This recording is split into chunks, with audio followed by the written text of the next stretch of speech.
৩৯তম উপশাখা চালু করেছে Dhaka bank PLC. রাজধানীর বার কাউন্সিল ভবনে উদ্বোধনের মধ্য দিয়ে নতুন এই উপশাখার কার্যক্রম শুরু হয়েছে। অনুষ্ঠানে প্রধান অতিথি হিসেবে উপস্থিত ছিলেন আইনমন্ত্রী মোহাম্মদ আসাদুজ্জামান।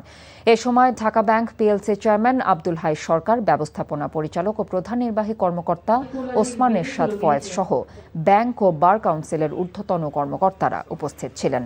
নতুন এই উপশাখা থেকে গ্রাহকরা ইউটিলিটি বিল পরিশোধ, নিজস্ব হিসেব থেকে অন্য হিসেবে অর্থ হস্তান্তর সহ ঢাকা ব্যাংকের বিভিন্ন প্রাত্যহিক ব্যাংকিং সেবা গ্রহণ করতে পারবেন। ব্যাংক কর্তৃপক্ষ বলছে, গ্রাহকদের আরও সহজ, দ্রুত ও সুবিধাজনক সেবা দেবার পাশাপাশি দেশের গুরুত্বপূর্ণ প্রতিষ্ঠান ও জনগোষ্ঠীর কাছে ব্যাংকিং সেবা পৌঁছে দিতে এই উদ্যোগ গুরুত্বপূর্ণ ভূমিকা রাখবে।